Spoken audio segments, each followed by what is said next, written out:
કરીએ તો અમદાવાદમાં પણ ચેકિંગ હાથ ધરાયું છે। વિવિધ જગ્યાએ પોલીસ દ્વારા ચેકિંગ કરવામાં આવી રહ્યું છે। અમદાવાદ શહેરમાં પણ હાઈ એલર્ટના પગલે પોલીસ સતર્ક છે। વિવિધ જગ્યાએ ચેકિંગ હાથ ધરાયું છે। નરોડા ફ્રૂટ માર્કેટ ખાતે પોલીસ દ્વારા ચેકિંગ હાથ ધરાયું છે। એવા વિસ્તારો કે જ્યાં વધુ ભીડ એકઠી થતી હોય તેવા વિસ્તારોમાં ચેકિંગ કરાઈ રહ્યું છે। એટીએસ દ્વારા પકડાયેલા આતંકીઓ દ્વારા ફૂડ માર્કેટમાં રેકી કરવામાં આવી હતી। માર્કેટ ખુલતા પોલીસ દ્વારા ચેકિંગ હાથ ધરાયું છે।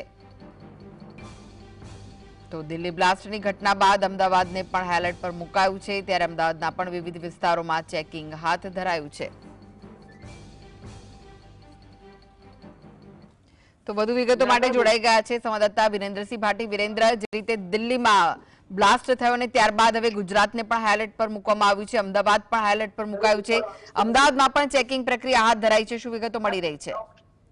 બિલકુલ થી કૃષ્ણા કે ગઈકાલે દિલ્હીની અંદર જે પ્રમાણે બોમ્બ બ્લાસ્ટની ઘટના છે તે સામે આવી હતી ને ત્યારબાદ સમગ્ર દેશભરની અંદર અલગ અલગ રાજ્યોમાં એલર્ટ છે તે આપી દેવામાં આવ્યું હતું। ગઈકાલે મોડી રાત્રિએ રાજ્યના પોલીસ વડા વિકાસ સહાય દ્વારા તમામ શહેરો તેમજ જિલ્લાઓના પોલીસ વડાઓ સાથે બેઠક છે તે કરવામાં આવી હતી।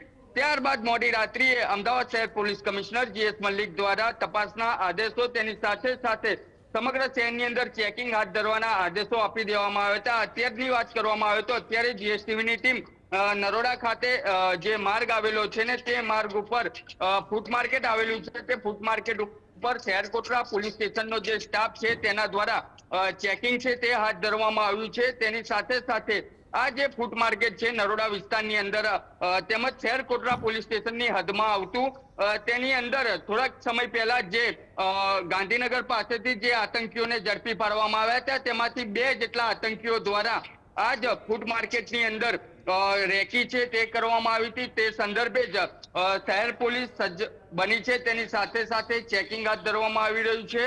આ ફૂડ માર્કેટની અંદર સમગ્ર જે ફ્રૂટ આવતા હોય છે, ઘણા ખરા ફ્રૂટ જમ્મુ કાશ્મીર થી પણ આવતી હોય છે અને તે ગાડીઓ પણ નરોડા ફ્રૂટ માર્કેટની અંદર આવતી હોય છે। જે પ્રમાણે અત્યારે ચેકિંગ હાથ ધરાઈ રહ્યું છે તે સ્પષ્ટપણે જીએસટીવીની સ્ક્રીન ઉપર એક્સક્લુઝિવ દ્રશ્યો છે તે નજરે પડી રહ્યા છે, કારણ કે જે પ્રમાણેની ઘટના છે તે દિલ્હીની અંદર બનવા પામી હતી અને ત્યારબાદ સમગ્ર દેશભરની એજન્સીઓની અંદર સતર્ક તેમજ જે તપાસના દોર છે તે શરૂ કરવામાં આવ્યા હતા। કારણ કે મોડી રાત્રિએ જે મોહમ્મદ ઉમર છે તેના દ્વારા જે સીસીટીવી છે તે સામે આવ્યા ને તેના દ્વારા i20 કાર છે તે ચલાવવામાં આવી રહી હતી ને તે કાર પાર્કિંગની અંદર પાર્ક કરવામાં આવી હતી। તે તમામ તપાસનો ધમધમાટ છે તે કેન્દ્રીય એજન્સીઓ છે તે ચલાવી રહી છે। અત્યારે જે અમદાવાદ શહેર પોલીસ સમગ્ર વિસ્તારની અંદર ચેકિંગ તેમજ અમદાવાદ શહેરના એન્ટ્રી તેમજ એક્ઝિટ જે પોઈન્ટો આવેલા છે તે એક્ઝિટ પોઈન્ટો ઉપર પણ પોલીસ દ્વારા ચેકિંગ છે તે હાથ ધરવામાં આવતું હોય છે। જે નરોડા તેમજ કાલુપુરને જોડતો જે માર્ગ છે તે માર્ગ ઉપર આ ફ્રૂટ માર્કેટ છે તે આવેલું છે ને તે ફ્રૂટ માર્કેટ ખૂબ જ વિશાળ માત્રામાં છે। તેની સાથે સાથે અહીં જે અવર જવર કરતી જે ગાડીઓ છે તે આઉટ ઓફ સ્ટેટ થી આવતી હોય છે। ઘણી ખરી ગાડીઓ તેમજ જે ટ્રકો છે તે જમ્મુ કાશ્મીર થી આવતી હોય છે ને જે ફ્રૂટ છે તે જમ્મુ કાશ્મીર થી આવતું હોય છે। તે મુજબ જ શહેર પોલીસની અંદર એક સતર્કતા જોવા મળી રહી છે। તેની સાથે વાત કરવામાં આવે તો જે પણ આતંકીઓની ધરપકડ છે તે ગુજરાત એટીએસ દ્વારા કરવામાં આવી હતી અને તે આતંકીઓની તપાસની અંદર અવનવા ખુલાસા છે તે થવા પામ્યા હતા અને જે અદાલત પાસે જે આતંકીને ઝડપી પાડવામાં આવ્યો હતો તેની પાસેથી જે હથિયાર તેની સાથે સાથે જે કેમિકલ પ્રવાહી છે તે મળી આવ્યું હતું। સમગ્ર ઘટના ખૂબ જ ગંભીર કહી શકાય, પરંતુ શહેર પોલીસ અત્યારે સતર્ક જોવા મળી રહી છે અને તમામ ઉચ્ચ અધિકારીઓ તેની સાથે સાથે તમામ અમદાવાદ શહેરના થાણા પોલીસ સ્ટેશનના જે પોલીસ ઇન્સ્પેક્ટરો હોય છે તેમની અંદર એક સતર્કતા જોવા મળી રહી છે।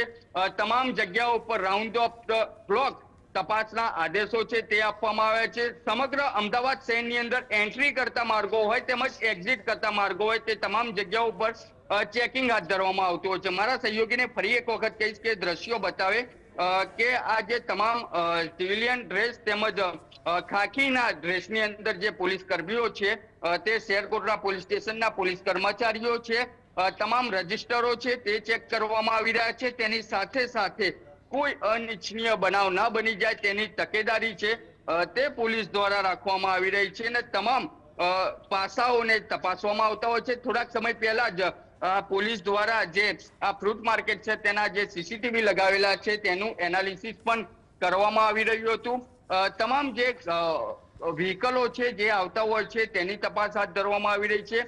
ફ્રૂટ માર્કેટની અંદર જે તમામ શોપો આવેલી છે તે તમામ શોપના કર્મચારીઓ હોય કે તેની સાથે સંકળાયેલા જે તમામ વ્યક્તિઓ હોય તેમની પણ તપાસ કરવામાં આવતી હોય છે. કારણ કે ગઈકાલે જે પ્રમાણેની ઘટના ઘટી અને ત્યારબાદ જે દેશભરની અંદર સમગ્ર રાજ્યોમાં તેમજ મોટા શહેરોની અંદર હાઈ એલર્ટ છે તે આપી દેવામાં આવ્યું હતું અને હાઈ એલર્ટ બાદ સમગ્ર દેશની અંદર જે કંપાવી દેનારી જે ઘટના છે તે ઘટના ઘટી હતી અને સમગ્ર દેશવ્યાપી સમગ્ર એજન્સીઓ હોય ઉચ્ચ અધિકારીઓ હોય તેમની બેઠકોનો દોર શરૂ કરવામાં આવ્યો હતો. અત્યારે પણ કેન્દ્રીય ગૃહમંત્રી અમિત શાહની જે કાર્યાલય આવેલું છે દિલ્હી ખાતે તેમના નિવાસ સ્થાન ઉપર પણ બેઠકોનો દોર છે તે શરૂ કરવામાં આવ્યો છે. પરંતુ અત્યારની જો વાત કરવામાં આવે કૃષ્ણા, તો અત્યારે અમદાવાદ શહેર પોલીસ ખૂબ જ સતર્ક હોય તેવું લાગી રહ્યું છે. તેની સાથે સાથે તમામ જગ્યાઓ પર તમામ પાસાઓ, તેની સાથે સાથે ધાર્મિક સ્થળો જે આવેલા છે તે ધાર્મિક સ્થળો ઉપર પણ ચેકિંગ હાથ ધરવામાં આવ્યું છે. કૃષ્ણા, જી આભાર વિરેન્દ્ર સમગ્ર માહિતી આપવા.